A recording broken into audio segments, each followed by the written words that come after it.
So, I got a question from Bree, I think, asking if yoga and exercise are a part of my life now. Because, as you guys know, I talk about cold turkey when you have compulsive exercise for an extended period of time. But then what happens? Well, yeah. The whole point of getting fully recovered is that when you are fully recovered, you can do whatever the fuck you want. And so when you're fully recovered and you do not have a compulsive movement problem or an eating disorder, then of course you can do movement. The whole point of recovery is to be able to do fun stuff, and the whole point being that it's fun, not doing stuff because you have to do it. So it depends what you class exercise as. I don't have a gym membership. I don't do anything like. I just can't. Even the thought of walking to a gym makes me feel slightly nauseous. I just have no interest in doing that. Ride a lot of horses, so I'm definitely moving.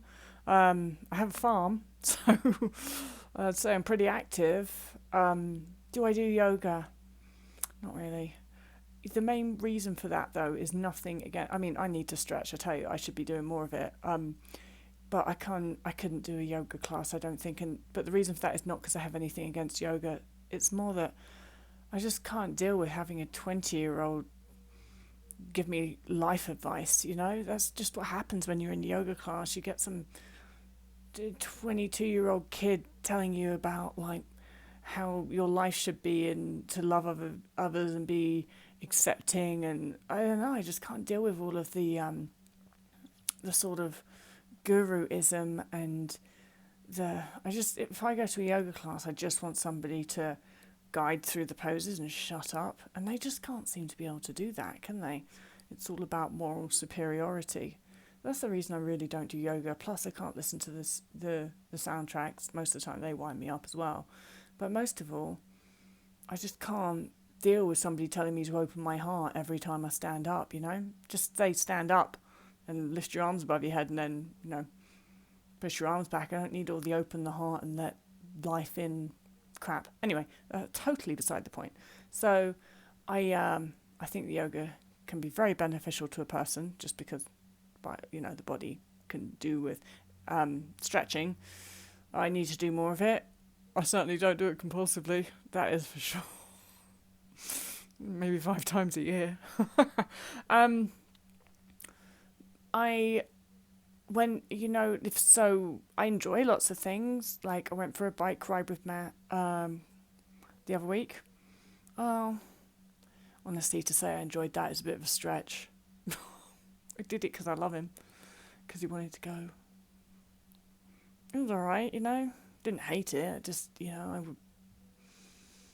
don't know. I just not necessarily something I want to do a lot of. And it was alright because it was quite flat, but I can't be bothered with, like, he likes to do the big riding bikes on mountains things. There's no way I'm doing that. No way, no how ever. Yeah, so I'd say that I don't have any sort of schedule. I sometimes do stuff and I sometimes don't do stuff, and I definitely have the ability to, if I have a spare couple of hours, go for a nap rather than do anything at all. That is often the path of choice for me. I'd say that my relationship with movement and exercise is exactly what it was before I had my eating disorder. I was an active kid. I liked doing a lot of stuff, especially if it involved animals. But, that was it. It was all about doing things because it was fun and I wanted to do it. And that's the way it is now. It wouldn't even enter my head that, I need to do stuff because it is movement, because I feel compelled to do it. And I do absolutely love that. I never take it for granted that I can wake up feeling a bit tired one day, and I can wake up and I go, you know what, I'm going to make sure I get a nap this afternoon. I love that I can do that. That would have never happened for me before. It would have been like, no, I have to do this and that. My whole day would have been planned out, and sitting down for 5 minutes wouldn't have been part of the plan, let alone taking a nap. So I feel that in that sense, I can have a really good working relationship with my body. And that's important because I need my body to be able to help me do a lot of the things that I enjoy doing. And that's also something that I learned when I broke my arm, is that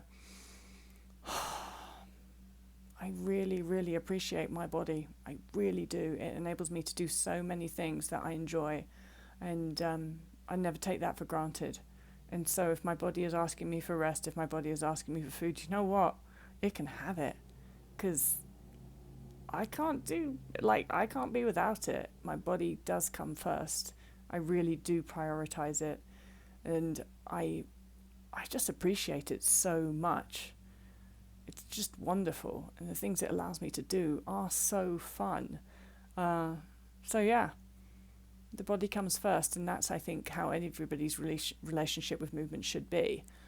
Yeah, I hope that answers your question. And for those of you that do struggle with compulsive movement, and I just hope that you understand that foregoing compulsive movement, doing the cold turkey thing, the whole point of it is so that you can then have an actually beneficial relationship with your body and enjoy movement at a later date.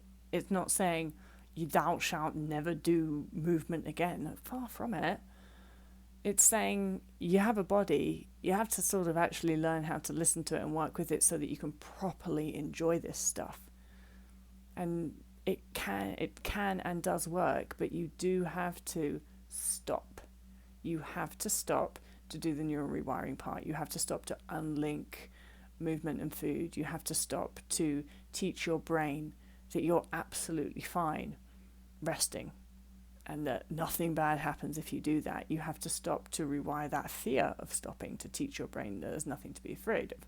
And only when you have changed all of those things and gone through that process can you have just a completely natural, unconditional relationship with food and movement and your body. And only then can you really listen, because it's so important to listen to your body when it says, all right, I'm tired, we need to do nothing today. It's crucially important that you're able to do that.